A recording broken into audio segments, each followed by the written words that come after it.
Good evening, ladies and gentlemen. This is your teacher, Farooq Ali Khan, teaching the subject of research methodology in English studies.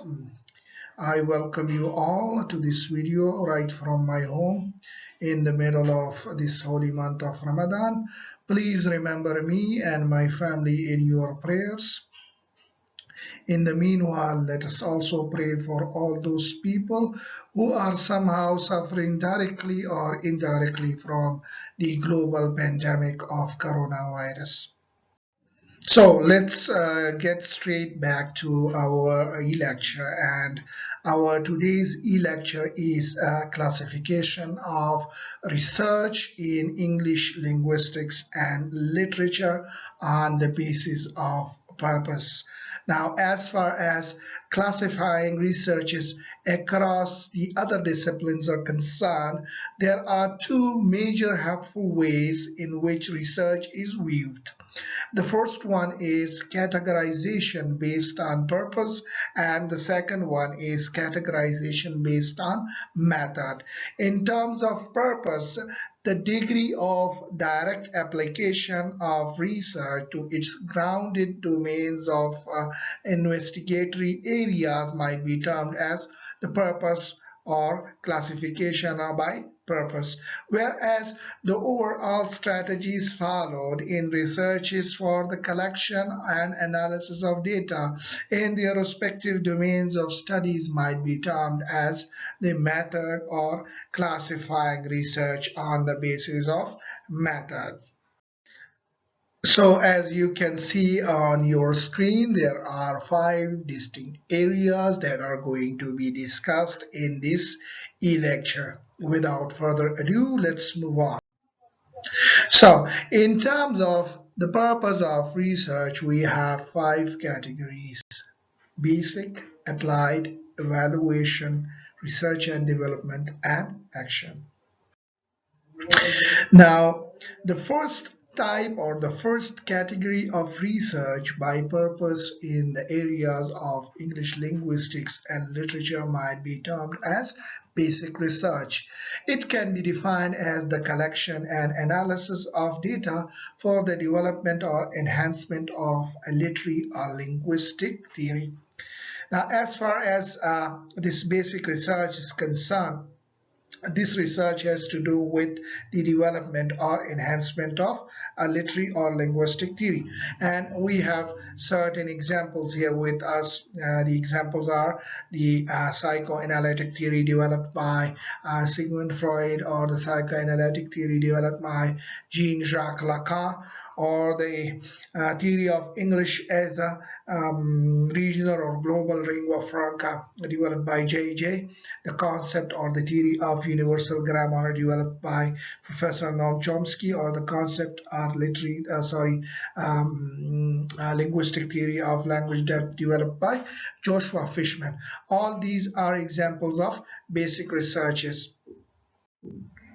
In terms of applied research, we can define it as the collection and analysis of data for investigating the relevance of a theory in solving practical problems. Now, in the domains of literature and linguistics, we might have certain problems which might require solution, and these problems can be solved in terms of the theoretical understandings which are part of these domains. For example, uh, solving the problem of anxiety in the learning of English as a second language at university level, which is also one of the projects that had been given to you in this semester. The second one is the effectiveness of online classes or online groups in achieving mastery in the English language. The third one is understanding cross-cultural identities in literary text, from which are especially from different perspectives. Let's say from the perspectives of the black, let's say from the perspectives of the oppressed, let's say from the perspectives of the marginalized. So all these things, when they are addressed in terms of how to approach a literary text, it can be termed as in the area of it can be termed as and applied research. Or finally, we have these feminist, post-colonial, postmodern perspectives in literature. So we all know that these perspectives have been developed in the West by mostly by white men and white women. So how come? Let's say a researcher wants to develop a feminist theory of her own, or from her own standpoints, from her own viewpoints. That can be termed as a research in the area which is applied in nature. So then we move on to evaluation research. You might have heard about evaluation during your coursework, especially when you are in the middle of it and you are being asked to evaluate a subject and a teacher. So evaluation basically is the collection and analysis of data to make decision related to the merit or worth of a specific literary or linguistic program. Now, this type of research is mainly conducted in the scenarios of teaching and learning of English language and or English literature. And what do we mean by collecting and analyzing data related to the worth, or merit and worth? Merit can be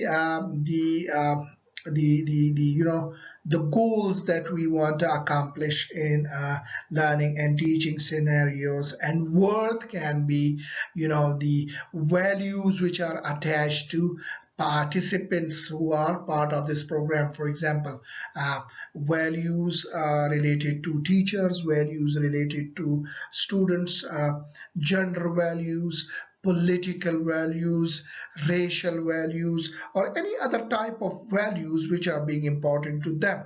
When addressing worth and when addressing merit in terms of the teaching of English language and literature, if we have a literature in research in this category, we can state that it's an evaluation research.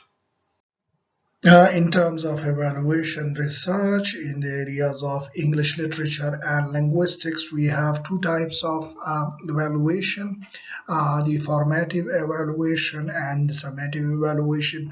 Formative evaluation is designed to inform and improve a literary or linguistic program while it is being developed or implemented.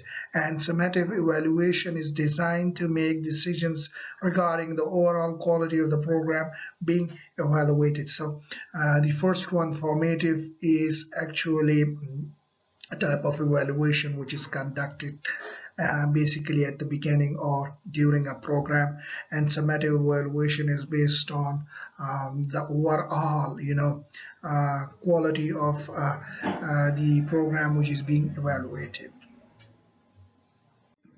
Let's come to research and development. The development of effective products for use in literary and linguistic practices and settings might be termed as research and development in these respective areas. And good examples are the development of an online portal for the e-learning of English as a second or foreign language, the development of a corpora to tag every bit of sentences into its respective word classes, let's say in language, in Pashto, in Urdu, in any other language where such type of corpora doesn't exist. Or the development of softwares to identify phonological features in less prominent languages like Pashto or Gujru. And finally, in literature, we have developments in the areas of digitization of literature. All these are part of the R&D section in terms of purpose of research. Finally, I move to another important area of research in terms of purpose, that is action research in English literary and linguistic domains.